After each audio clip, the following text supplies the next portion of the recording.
It's about challenging stigma, breaking down barriers, having a sense of community where local people can talk to another individual about mental health issues and not be afraid to do so.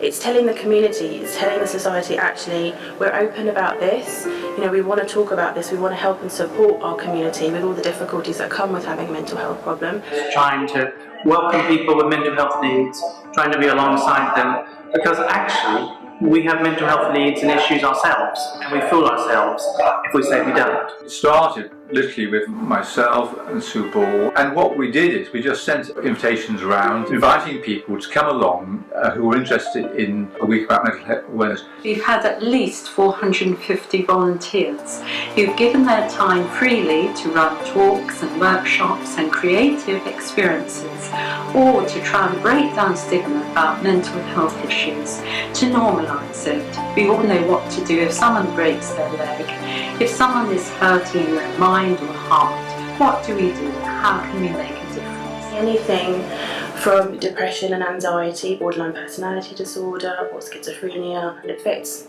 literally every single person in some shape or form, either themselves in some way or a loved one or friends. So I think it is something that we should be made more aware of, understanding of the difficulties that people have as well.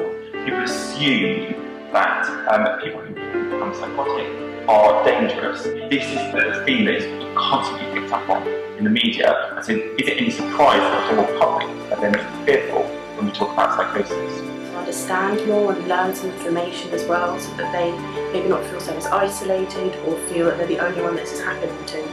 There's no discrimination whatsoever, which I find is really, really cool, because you can just come in and talk and just be who you are, what you are, wherever you are. Meaning we're all caught in different situations in life, kind of thing. By 2030, depression is going to be the #1 illness in the world. Love Me Love My Mind offers support for people who would not get this support from any other services. Epsom Mental Health Week is a fantastic credit to the community in Epsom working to embrace people with mental health, challenging stigma that so many people feel as a result of feeling unwell through either emotional distress or a diagnosed mental illness. 1 in 100 people will experience schizophrenia in their lifetime.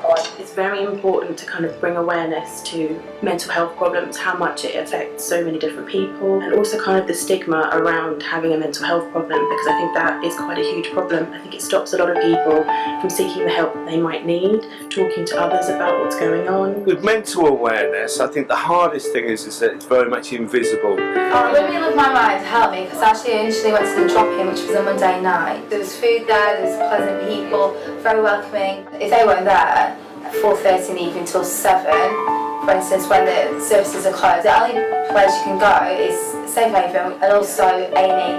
Now, you don't really want to go to A&E because you end up being an inpatient. They have a Wednesday drop-in as well, which is very good for depression. It's more listening, it's more friendly, it's more empowering. A nice safe place to go, you can do activities and have a meal. You get to know people. Makes me give me something in life that enjoy. Brings me out of myself and really helps me realise anybody can have mental health issues. It's a fantastic community resource for people to come along where they're accepted and welcome. Something for everyone as well. I call it a movement, really. Embracing everyone. You can drop in or you can come to a full session. A fantastic opportunity, I think, to showcase a lot of good work that's going on. The perception of mental health is changing slightly, noticing more and more that we all actually have mental health. It's not just to describe crazy people locked up in hospitals, it's also to describe people with mild depression or anxiety. Investment, the way we talk about it, doesn't reflect that it's such a big issue in society for everyone. I hope people in Epsom realise how lucky they are having Epsom Mental Health Week, because this is exactly what's needed. There is help out there, but we were also talking about how the fact is that so many people don't get help.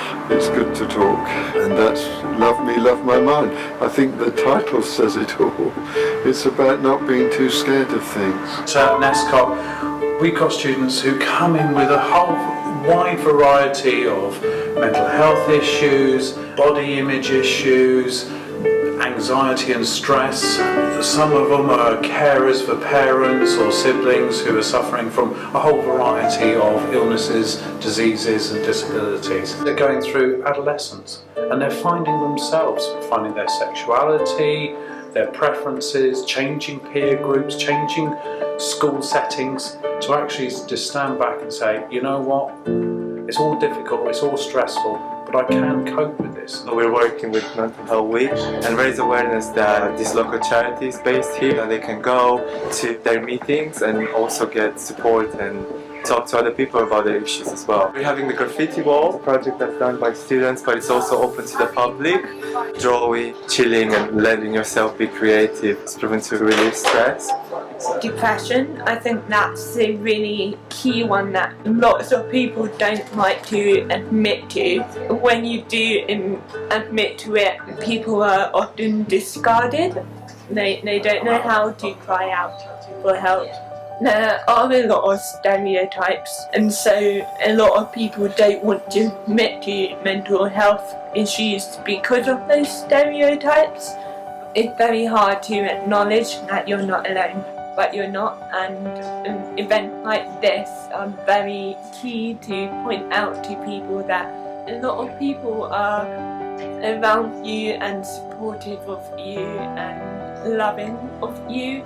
Yeah, I think it affects everyone. You don't have bad mental health or good mental health, you just have your state of mental health. For me personally, creativity is the saviour.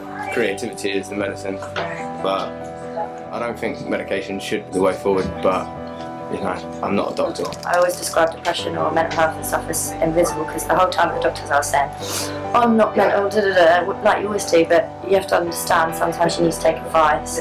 I'm completely honest about mental health. I've tried to commit suicide 3 times. I used to be very quiet, so that's why I ended up where I did. But if you talk about something, if there's a problem, it needs to be communicated, and if it's not communicated, it can't be solved. Things like this really do help, so yeah, good on them for doing it. Anything really to keep you from going mental, like we all are really. So the events that we have put on this week, including the Labyrinth Walk and the Graffiti Wall, that's all just about being able to be creative and reflective and to recognise that it's important that we are looking after our well-being, our mental health on a regular basis. I do think it's a good thing it's on, and I've not heard of something that's so prominent and so well established in other places. So just fantastic that this year you've got into Nescott and you've come into us here at UCA. All of us here get stressed to have activities that help them to deal with that and calm down and carry on with their lives. It's a really good thing. Well, you can see by the people that come and go, the footfall coming in and out of not only this building but at other events. People feel comfortable and able to express themselves and learn something, hopefully.